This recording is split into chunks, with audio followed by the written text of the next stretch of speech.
Hey everyone, I realize I haven't posted a video on here in about 5 years, so before I show you guys this one, I just wanted to quickly say hello. I'm still doing well, I'm still doing alright. I am still streaming on Twitch multiple times every week and sharing my passion about space and astrobiology and sharks and conservation and programming and stuff on there. But I actually do hope to have more videos coming on here like super soon. Just a heads up, some of them will be in like the YouTube short format and kind of like reposts from shorter things in TikTok, but it'll still be really good, like condensed scientific information on like the wonderful discoveries from JWST and cool astrobiology news and everything else to do with like astronomy and space and maybe even sharks and everything. So realize it's been a while. More videos, I swear, are coming soon. Like I finally graduated from college, so I'm going back into my content creation. So thank you guys for being patient and thanks for being subbed and sticking around. This video that you're about to watch was a talk I did for Zoolife.tv. They have a bunch of like live stream cameras from some zoos around the world.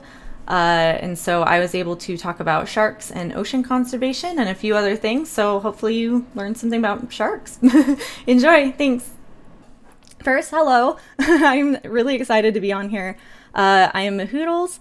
I generally talk about outer space and astrobiology on my Twitch streams, but I love bringing that space chat like back to Earth on how like we only have this one planet to live on, this one place in the entire universe that we know that has life on it so far, and we like really need to take a step back or maybe outwards into space and look at our planet and realize that we should be taking care of this really precious and unique place that we inhabit.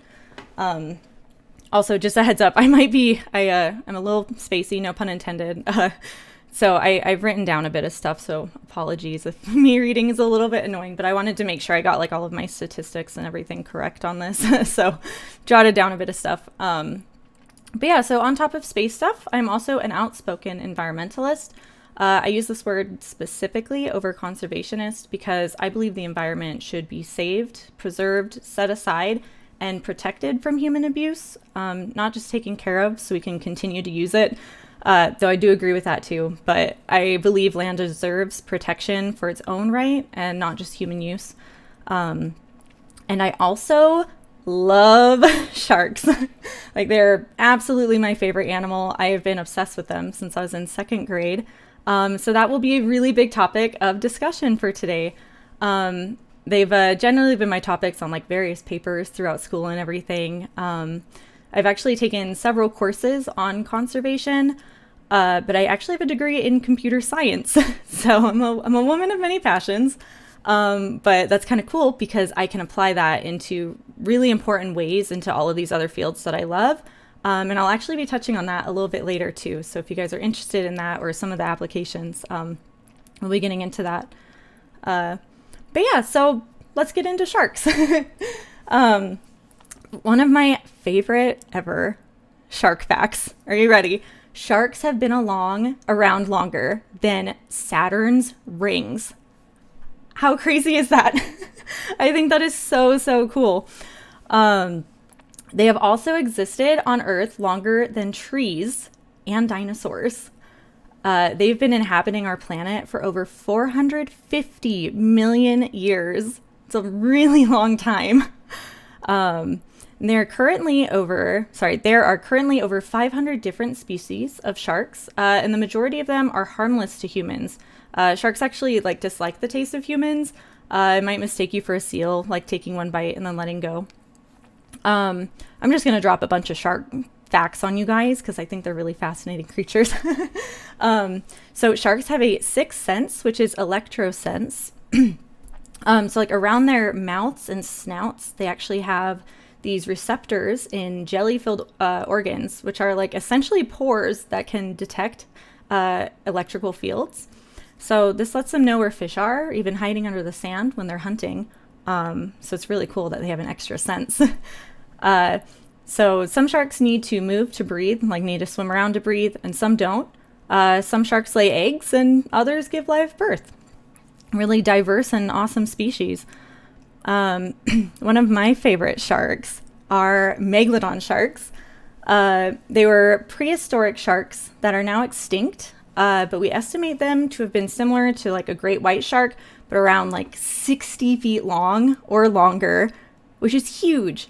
And you can still find their teeth today, which can grow up to like 7 inches long, like larger than the size of my hand. Like hold out your hands, like bigger than your hand. They're huge teeth and they're really cool, but you can imagine like the size of their jaw and everything. It would be very scary to encounter, but they're extinct, so don't worry. Oh, thank you, Zoolife. Hello, and hello, Chelsea John. Good afternoon, everyone. So yeah, another shark is the whale shark. They are the largest shark and the largest fish in the world, growing up to 40 feet long, which is as long as a school bus, here in America at least. They are gentle giants and only eat tiny planktonic organisms, but they're really massive and really cool. I actually have one, like a little plushie of one back there. Greenland sharks can live to be at least 250 years old, and estimated to maybe live over 500 years. So there is a study in 2016 that found that a like 16.5-foot specimen was 392 plus or minus 120 years old. So that is a minimum age of 272 years and a maximum of 512. That is really old. And that actually makes the Greenland shark the longest lived vertebrate, which is really cool. Yeah, like it's very old. Like you can only imagine what they've seen, like being in the waters for that long. Like, man, if they could talk, I'm sure they'd have some interesting stories. They've even been found in freshwater too. A few sharks can live in freshwater, including bull sharks, which are often seen in rivers and are pretty aggressive and dangerous. Tiger sharks are also dangerous to humans, as well as great whites.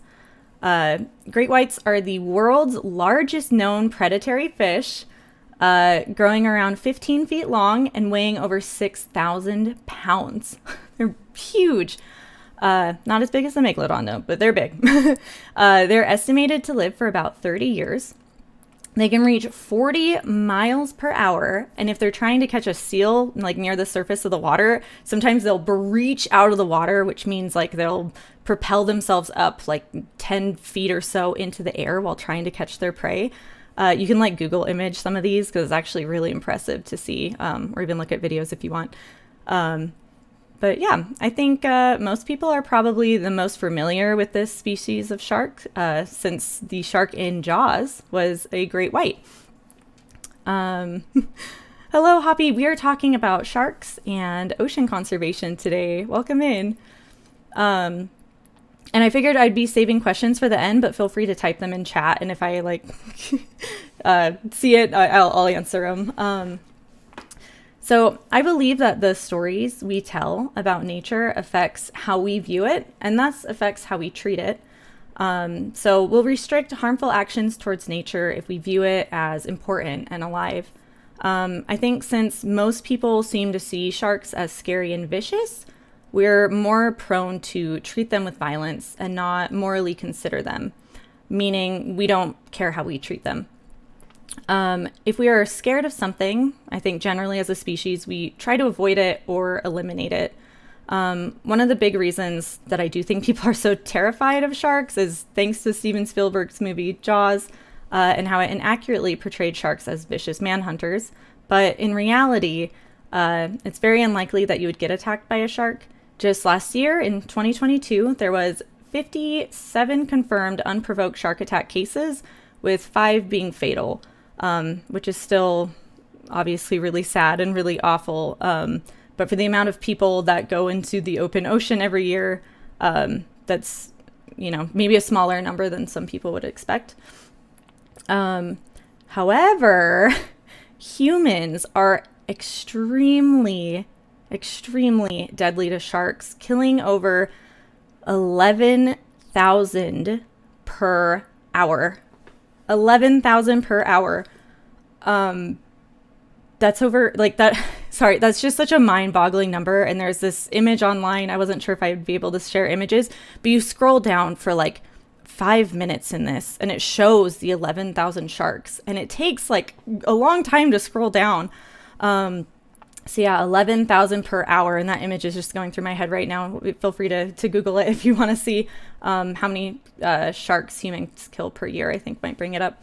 So yeah, that is over 100 million sharks per year.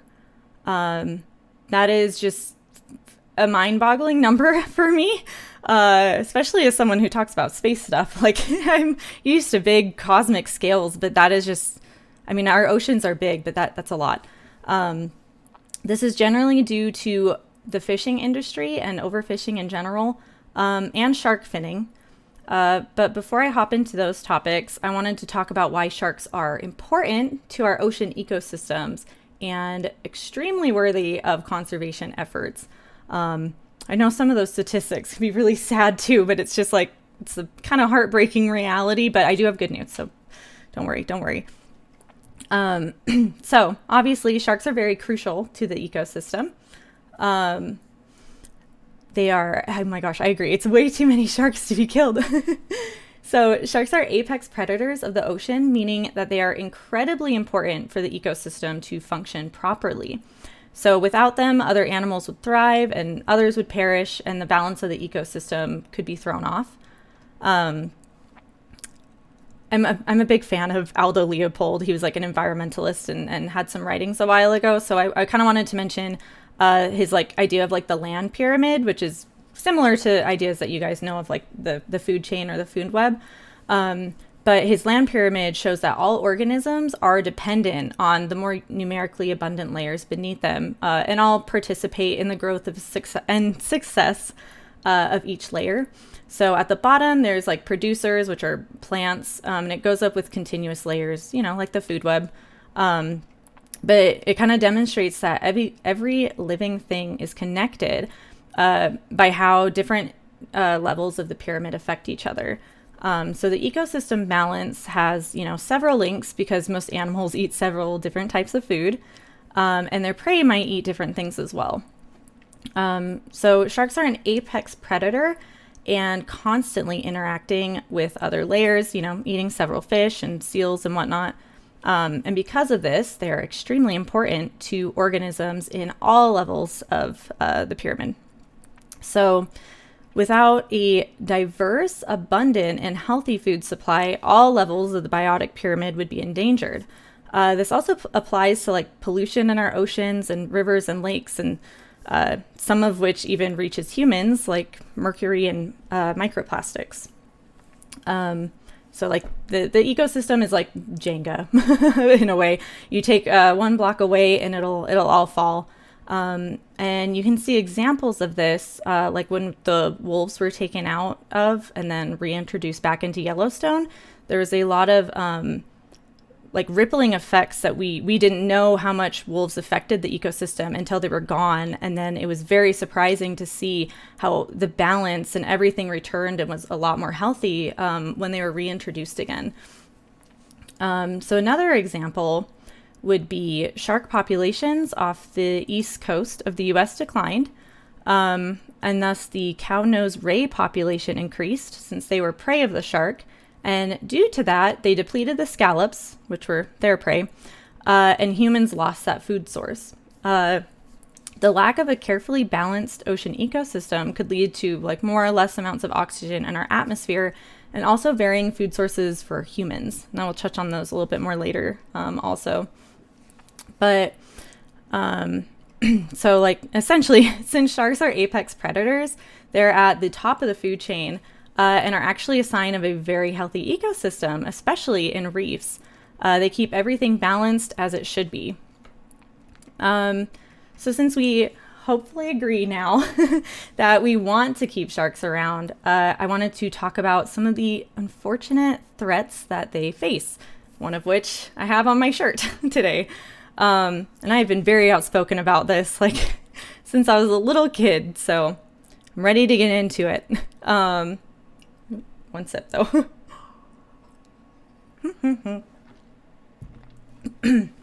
So, shark finning is really brutal process where sharks are caught. All of their fins are just like hacked off and they are thrown back into the ocean, where they like drown and die. And it is as brutal as it sounds. It's really awful.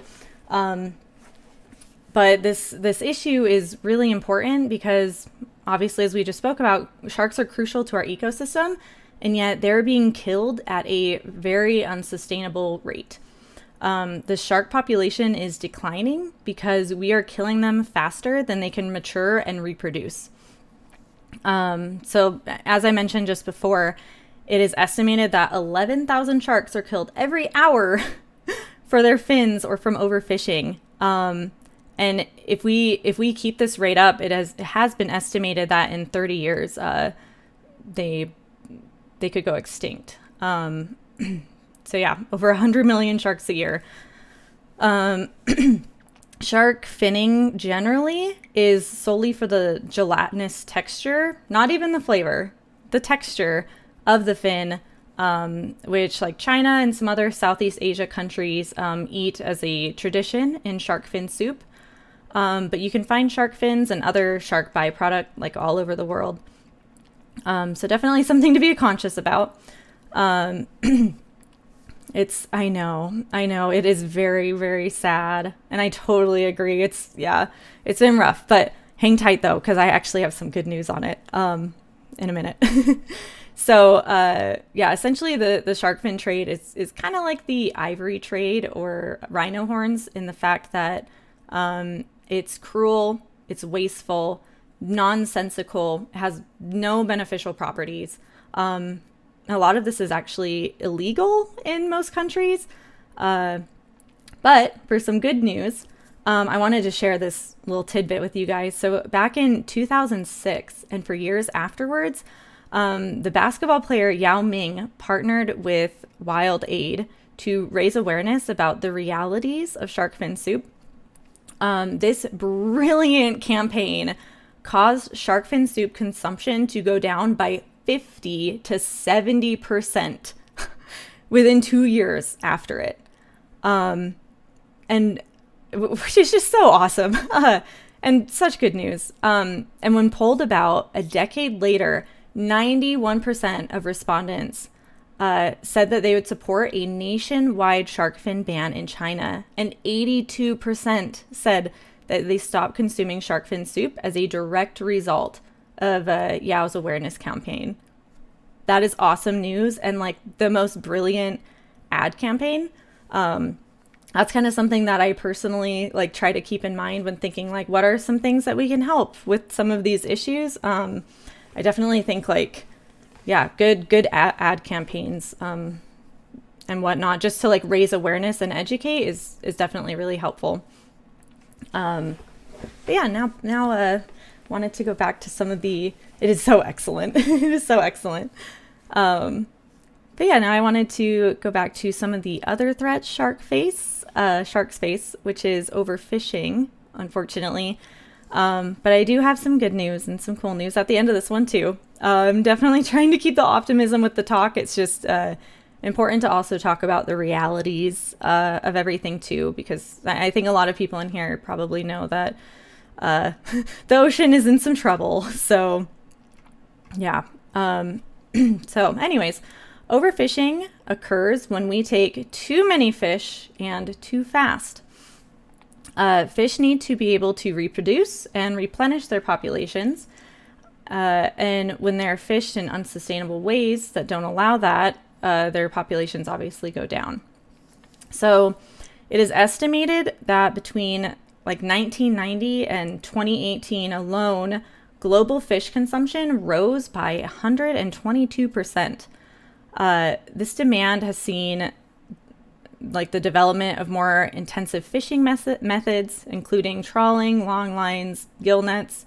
Plus, like if a boat is bottom trawling, it is like absolutely destroying the seafloor and whatever plants and animals live there, like the entire habitat.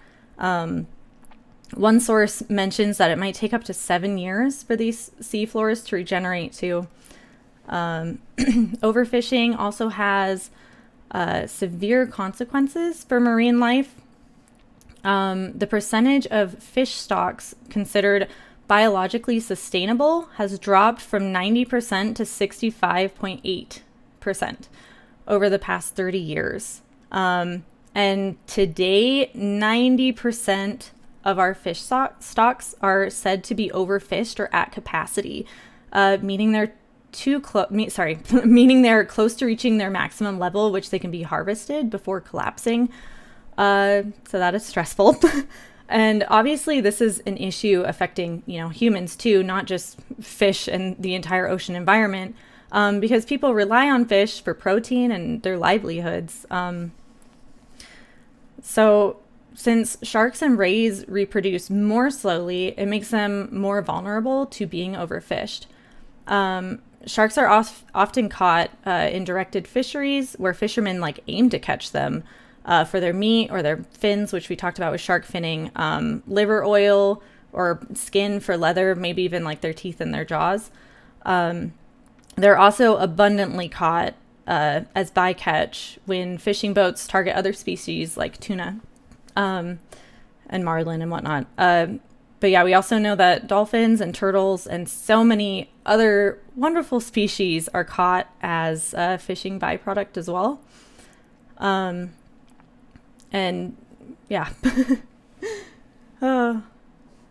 So overfishing is one of the biggest threats to our marine ecosystems, behind pollution.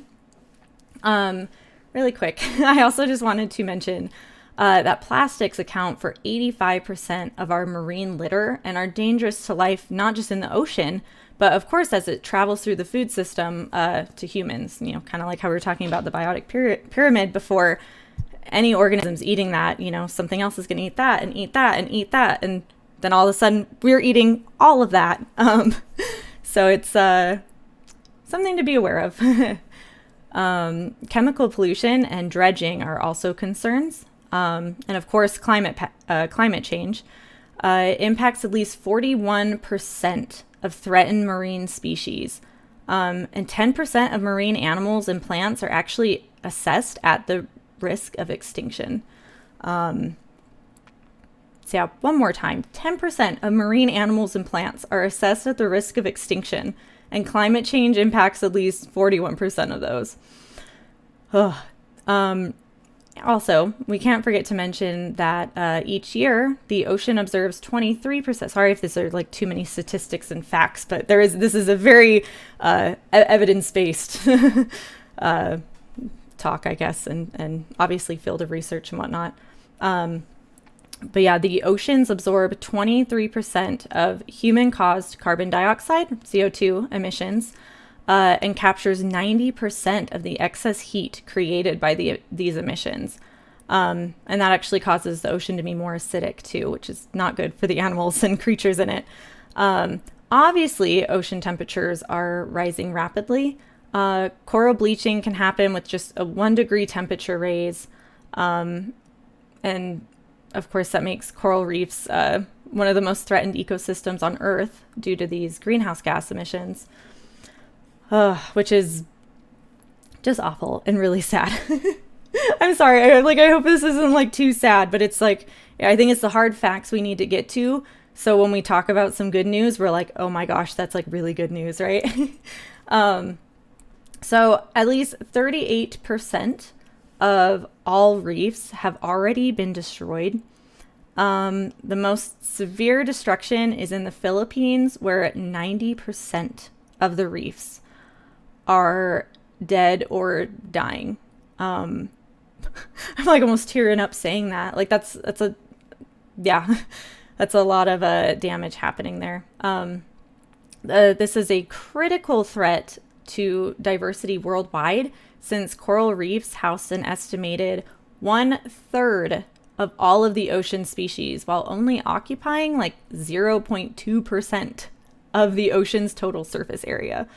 So 1/3 of all the ocean species are in 0.2% of the ocean surface area, which is crazy. So coral reefs are just incredibly, incredibly important. And at least 20% of marine coastal areas have been degraded or highly modified by human activity.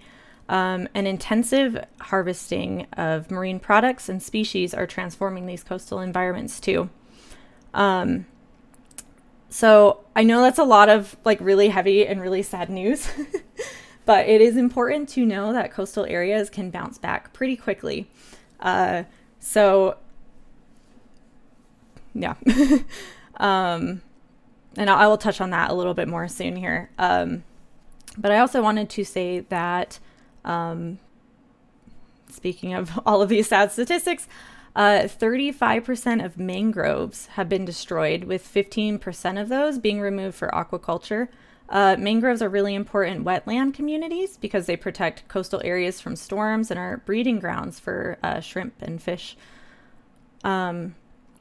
Also, I kind of have an interesting fact. I was wondering, did you guys know that it is estimated that 50 to 80% of our oxygen production on Earth comes from our oceans, specifically plankton, like drifting plants, algae, and some bacteria that can photosynthesize. There's actually one species called like Prochlorococcus, and it is the smallest photosynthetic organism on Earth. And it produces up to 20% of the oxygen in our entire biosphere. It's so cool. So yeah, kind of going back to that like land pyramid and food chain chat, if we devastate ocean ecosystems, we could end up killing off a lot of these species and maybe reduce Earth's oxygen levels. But it is important to note that although the oceans, produce a lot of oxygen, roughly the same amount is consumed by the marine life too.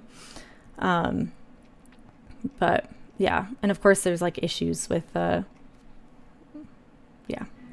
just going to mention like hypoxia, if there's like areas of extremely low oxygen and whatnot, which are kind of like dead zones, which are too low in oxygen to support most marine life.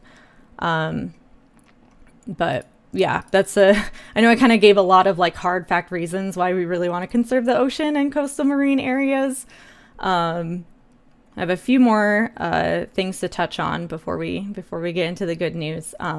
So over a third of sharks and rays are threatened with extinction, which is such a big number. The IUCN Red List, which is the International Union for Conservation of Nature's Red List of Threatened Species, is one of the world's most like comprehensive information sources on the global conservation status of like animal, fungi, and plant species. So if you check the IUCN Red List website, you can easily see that shark populations are declining. It's actually really sad to check out. There's a lot of sharks, like nearly 200 species, that are vulnerable to extinction, such as white shark, bull shark, black tip and white tip reef sharks, lemon sharks, and the Greenland shark. Some endangered sharks include zebra sharks, whale sharks, bonnetheads, gray reef sharks, and basking sharks. And unfortunately, there is a lot of shark species that are critically endangered, such as the great hammerhead, the scalloped hammerhead, sand tiger, oceanic whitetip, and angel sharks, along so many other more in all of those lists, but I wanted to name a few specific examples. But I kind of mentioned earlier that those coastal marine areas can bounce back a bit. So I wanted to get into that because this is really cool. So, for example, in the islands around Raja Ampat in Southeast Asia, after years of unregulated fishing and even specifically shark fishing, there was like no sharks or large fish in this area. They decided to fully protect the area in 2007, creating the Missoul Marine Reserve. So get ready for some good news finally. Good statistics. So in 2012, a study established that there are 25 times more sharks inside the Missoul Marine Reserve than directly outside of it. Comparison data shows that on average, fish biomass increased by 248% between 2007 and 2021. Oceanic manta sightings have also increased 25-fold between 2010 and 2016. Sea turtles and other creatures have returned to the area, and the whole area is just thriving. Plus, of course, sharks are returning to local reefs, which can help restore the balance in the ecosystem and reduce the effects of coral bleaching too. Fishermen are catching a lot more fish for way less effort now too, which is great. And they're fishing sustainably as well. So we are aiming to turn a third of our marine coastal areas into protected areas.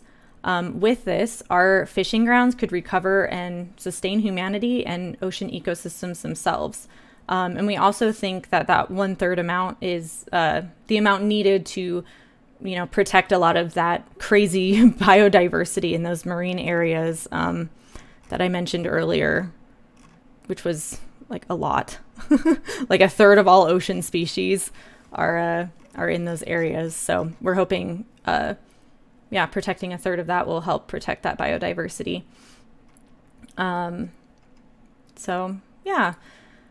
think, personally, I believe that something that we can do to help overfishing is consume less seafood or stop eating it altogether, or, just eat locally and sustainably.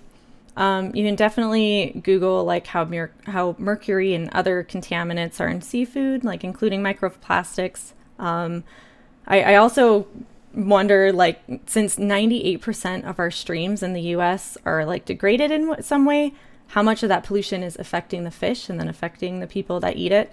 Obviously, maybe this is a little bit of my own bias, but for my entire life, I have been what I call an unseafooditarian. It's what I dubbed it as a kid. I made this choice because I wanted sharks, my favorite animal, to have more fish to eat rather than me eating the fish. But I also learned that soon after that overfishing was just really devastating these ocean environments. So I made the personal choice to vow to not eat anything from the ocean. I definitely don't mean it as a moral superiority thing. It's just, I guess kind of similar to why vegans don't consume some animal products via mistreated animals or CO2 emissions or whatnot. I think people being conscious of their meat intake can help reduce greenhouse gases. So, maybe not eating seafood or eating a little bit less can perhaps help the ocean ecosystems too. I also think because our oceans are so huge and so vast, people just assume that they're never ending sources of food and that they're big enough to sustain all of these ecosystems and all of these creatures and be totally fine. But this is far from the truth.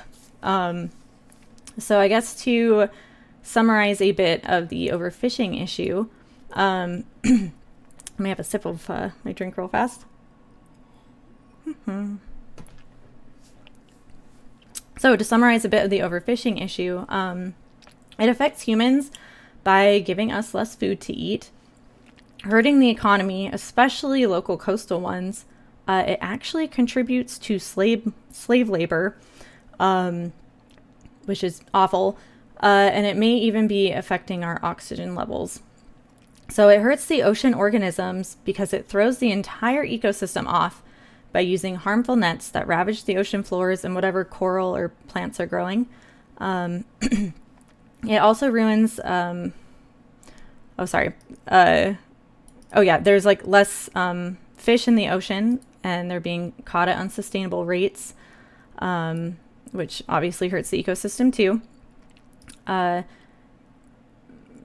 think something we can do, once again, is just try and, maybe consume less or try to eat locally.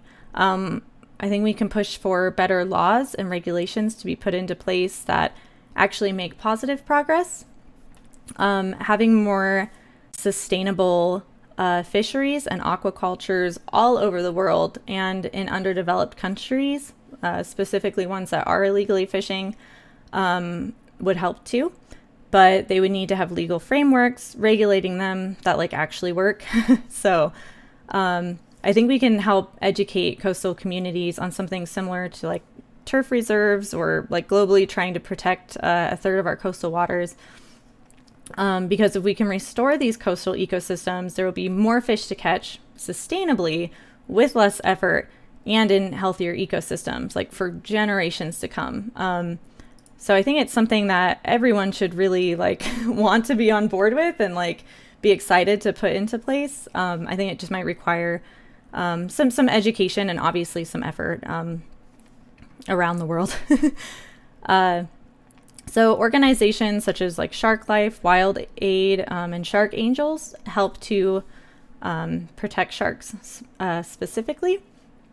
I recently learned of a newer organization that I kind of wanted to mention, but I have not like fully researched enough about it personally. We talked about it on my Twitch stream a little bit ago though, and it's called the Shark Conservation Fund. They've actually like taken isn't the right word. Like they have like implemented a lot of ideas that like I personally had for what I wanted to do to like start a charity, like my life goal to start a charity to help out sharks and like what would need to be done. And they like set that like into stone. So I was really excited to read about the Shark Conservation Fund's work and see that they're actually like doing all of these things that for a long time I thought were the steps that needed to be done. And it seems like they're doing them in like really good ways too. Like one thing I really like is that they work with people in local communities and kind of hand them the reins to take on these issues in such a way that it's not like colonizing conservation, which I think is really important. So the locals can like work with their governments and even the organization if needed to help pass laws that'll keep efforts like followed and in place. One thing that I was a little skeptical on was that like I read that they got funds from like corporations and those companies like have a say in what marine areas to protect. So for me, that just felt a little off. But to be fair, I need to do more research. But I think it was worth mentioning like a company could have bias or be polluting a very biodiverse area of the ocean that might be more worthy to conservation from a conservation biologist perspective. But if the corporate funding says, you know, to work on some other area, that might not be as much of a win as it, you know, could have been. Like, whereas it would have been better to like, you know, stop pollution in one area or something. But yeah, like I said, I need to check out and do a bit more research into that. That's just kind of my own little like critical thinking going on. But I mean, if it checks out, like I think that I would probably love working for the Shark Conservation Fund because a lot of their philosophy like aligns with my own, and it seems like they're doing a lot of really good work and making a lot of really good progress. Another good piece of news is that there was a global agreement to protect and conserve at least 30% of the world's ocean and land by 2030, dubbed the 30 by 30. And this is the minimum level of protection necessary to ensure a healthy ocean. This is a huge and crucial step a huge and crucial, that's a big deal in and of itself, the 30 by 30 rule, but a huge and crucial step in this goal is actually the High Seas Treaty, which was just agreed upon at the United Nations last month in March of 2023. Finally, after like 20 years of talks, UN members agreed on a legal framework to protect part of the high seas, which is the open ocean outside of any country's jurisdiction. It's generally like 200 nautical miles off coast or so. So this is about 2/3 of the world's oceans. And until now, only 1% of these waters have been protected. So this is like, yes, very long overdue. So not being protected, of course, leaves the marine life living in the vast majority of the high seas at risk of exploitation from threats we talked about earlier, including climate change, overfishing, and even shipping traffic. The High Seas Treaty aims to impose strict protections of the high seas and rules for sustainable use of its resources. So it will likely limit like fishing activities, shipping routes. I think it like also aims to require environmental impact assessments for deep sea activities, like deep sea mining, for example. So it might be like limiting some of those activities too, which is good because that is a big concern. Oh, and did I mention, by the way, by burning heavy fuel oil, like just 15% of the biggest ships emit more of the nitrous oxides of nitrogen and sulfur than all of the world's cars put together. Like cargo ships are a big issue, and honestly, cruise ships aren't great for the ocean either because of their CO2 emissions and waste that's dumped into the ocean. But anyways, the High Seas Treaty also features provisions to allow for equitable sharing of knowledge, technologies, and benefits from marine genetic resources. These like elements might be used in products ranging from food supplements to cosmetics or life-saving medicines, with ongoing research potentially leading to as yet unknown benefits to humanity in the years to come. So this is like a very, very exciting and super important treaty, and it's so nice that it, finally has people on board for it. But currently, national governments still need to formally adopt and ratify this agreement to enable the treaty to like enter into force. And then countries will propose areas to be protected, and then will be voted on by like the other countries that signed up to the treaty.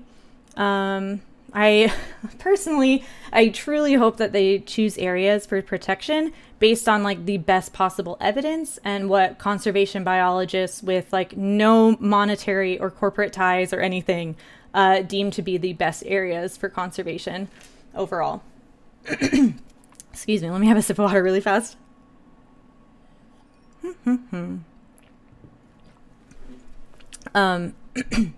So, safe to say, I think we're all hoping that everything is set into place really quickly with that. One thing I talked about on my Twitch stream was like how they're going to enforce the protection on these areas, since we know illegal fishing is a thing. They didn't mention that like in the treaty itself. I think that's something that they will like work through and talk about later. It was more just kind of getting everyone on board with it and like having those terms that people agreed with. And so one thought that I had that they could use to like enforce it is that we could use like satellites with some like machine learning algorithms and whatnot to identify boats in those protected areas. I know some companies already do this for conservation efforts. Hire me, please. And I figured it would be a good idea to help enforce the High Seas Treaty too. So this is something that like I am personally really looking forward to seeing. And I hope happens unless there's a better idea to like enforce it and make it happen. But I know like those satellites doing stuff are really beneficial and have been really helpful so far. But of course, this is still in the early stages. But I think the High Seas Treaty is something to keep tabs on and totally cheer on in any way you can.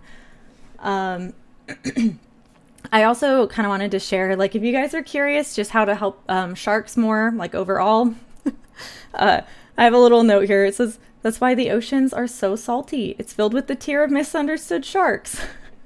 But there are several things that everyone can do to help sharks. You can sign online petitions or send your own petition to your government. You can, of course, like share petitions and share facts on social media to help spread the truth and educate people. This is something I've been doing my entire life. Like I live in a landlocked state, and like even in elementary school, I was like, we need to save the sharks. Be aware of sharks. So I don't know. Maybe someone's moved to an ocean state and they like remember me, like, you know, just going on about how cool sharks are, and you know, maybe it had a ripple effect somehow.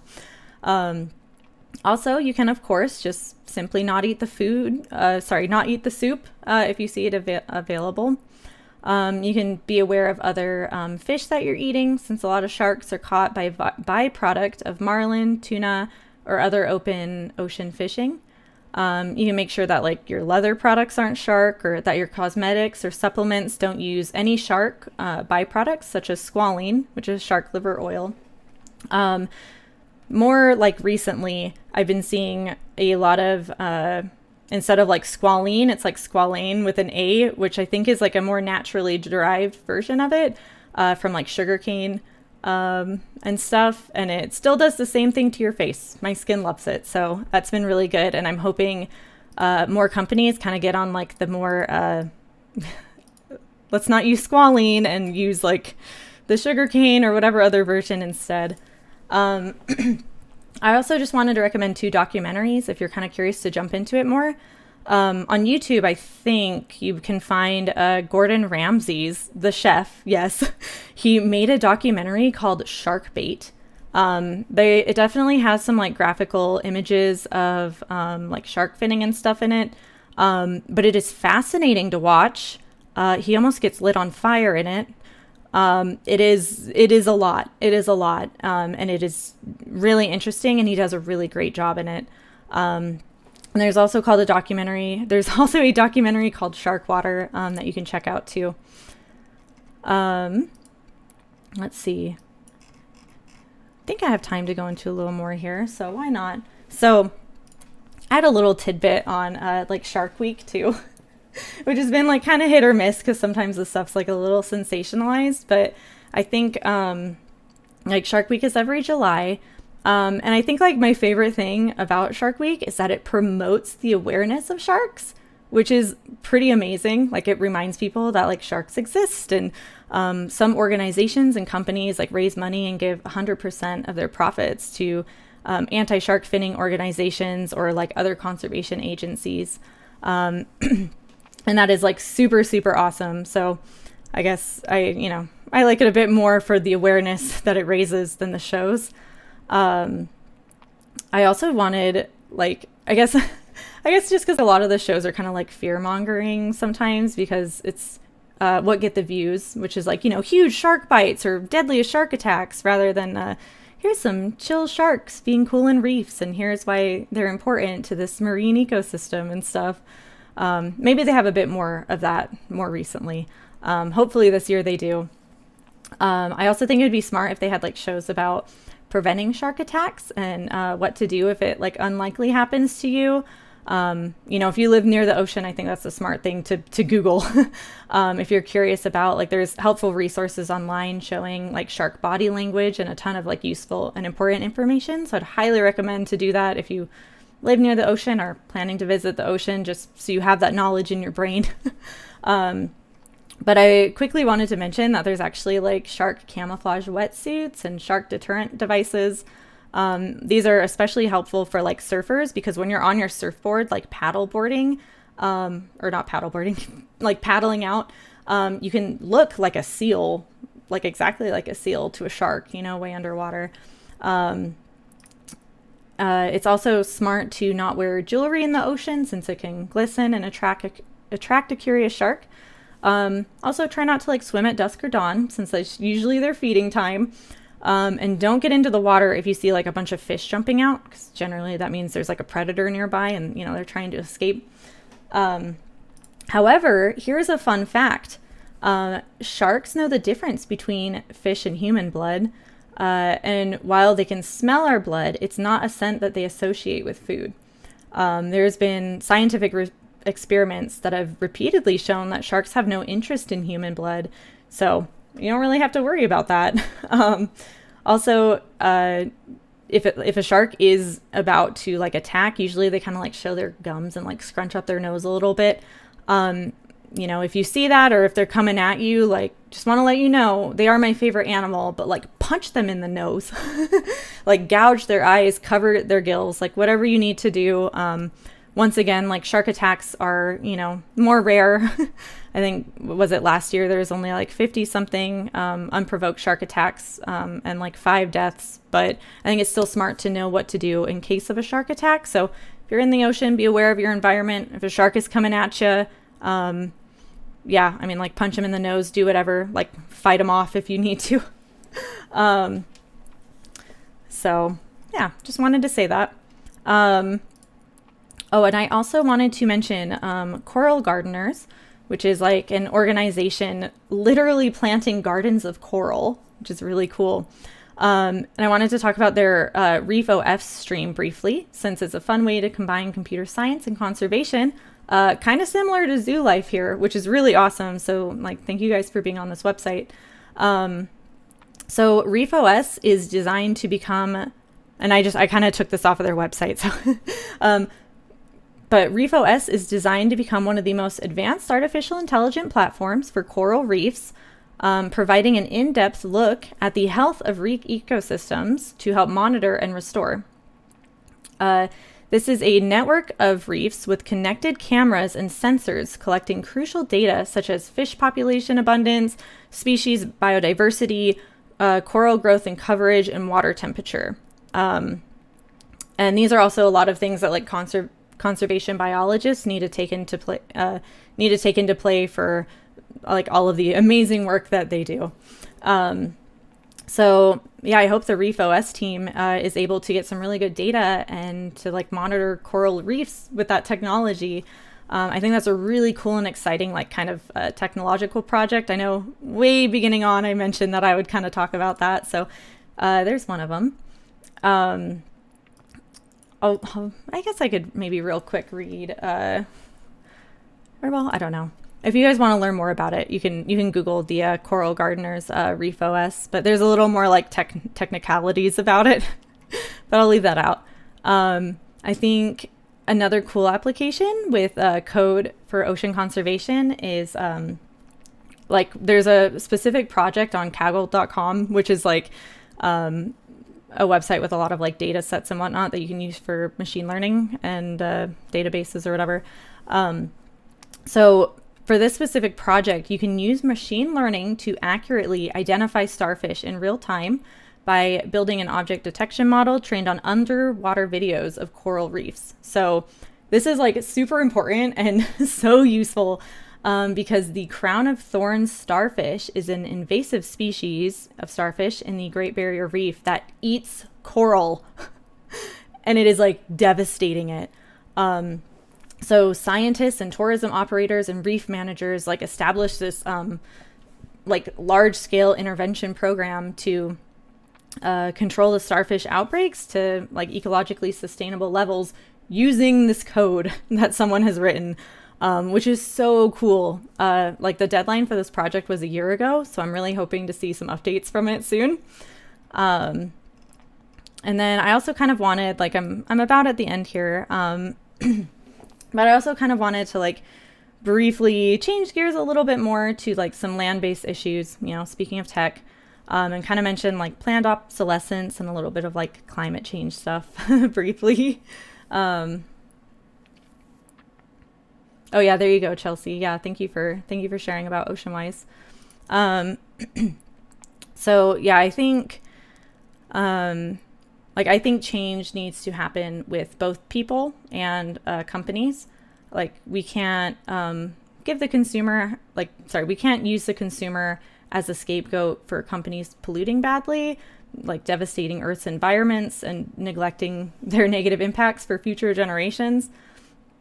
I think change like should start with these corporations, but however, you know, obviously they care about money or else they wouldn't be in business. So I think a big part maybe that is that like I personally think change can hopefully start with people, and then consumer trends could force companies to change their ways. So like for example, if people chose, like this is a very random example, but like if people chose to like never buy laundry detergent in like huge single-use plastic containers, for example, then companies would maybe have to change their packaging to something more eco-friendly to appeal to what consumers want.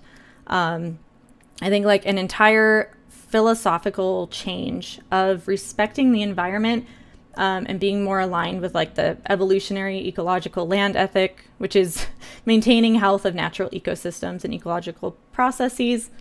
Clearly, I'm an Aldo Leopold fan, but I think like having philosophies, like a full philosophical change to like respect the environment and kind of, you know, be more of that mindset would be incredibly beneficial as well, because then we would think that's, you know, like the cool or moral thing to do, and thus, you know, purchase from companies that respect that as well, while hopefully seeing through companies greenwashing or doing that just for financial gain.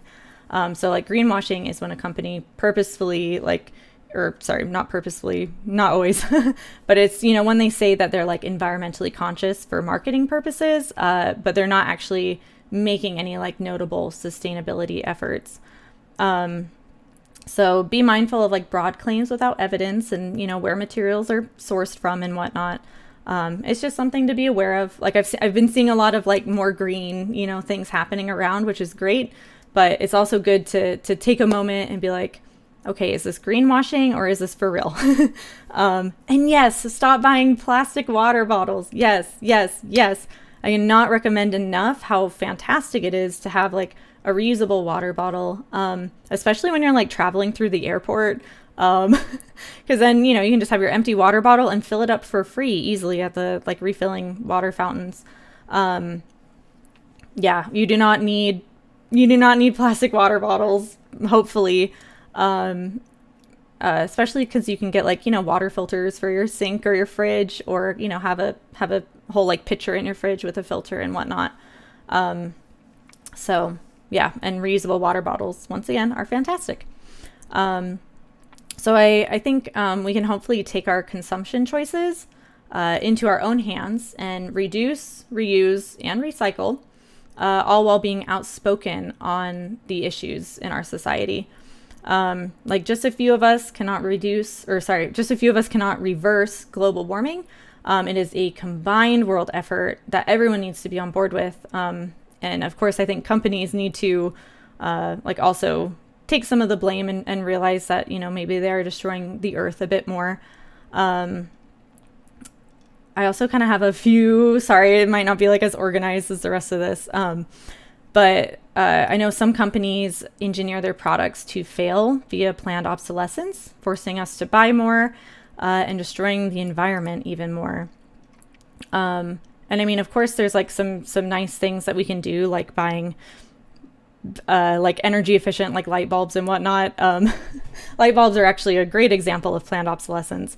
And I mean, you can like take public transport and carpool and, try to use less water, like have native landscaping. I'm all about native landscaping, and bee friendly plants. Yeah, I think, I guess kind of like long story short, like companies could be held accountable and make some positive changes. I don't think we can put all the blame on people, but we can try to make like small positive differences. I think we should continue to like fight and be outspoken about planned obsolescence, and like our right to repair. Like if you guys want to know more about Wikipedia or more about right to repair, you can check Wikipedia and stuff.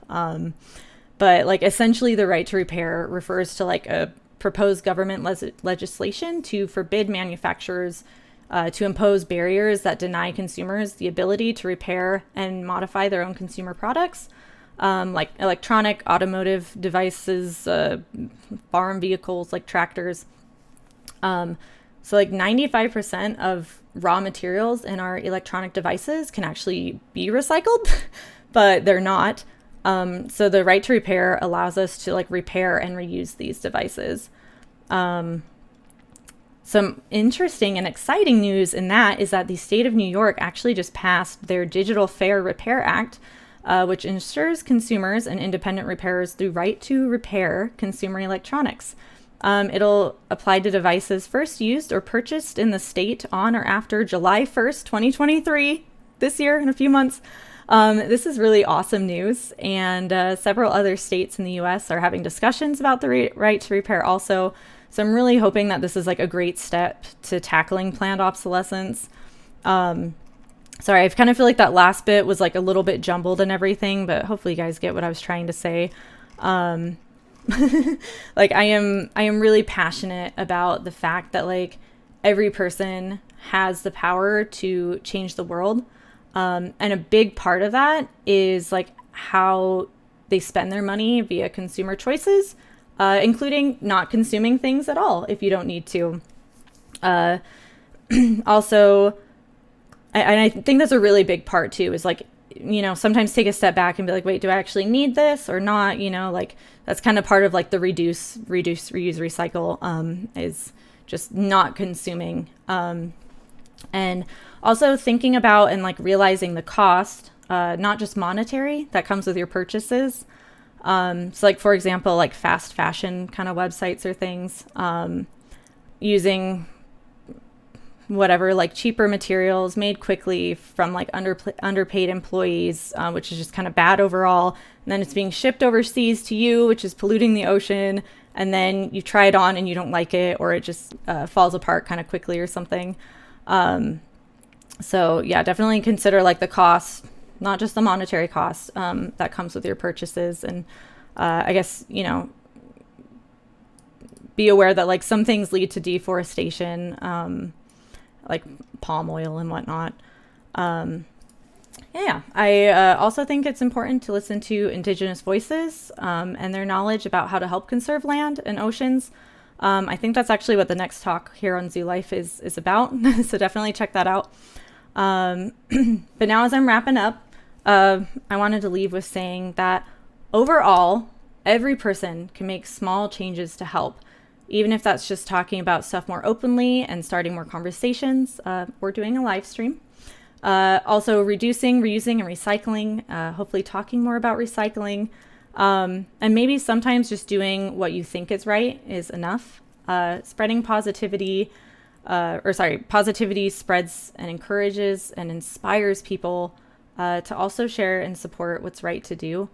So I genuinely hope that this talk has like educated and inspired you all to help like continue spreading the word to conserve sharks and our oceans. And I hope you feel like it's like, while it's a, you know, crucial issue, it's an obtainable goal.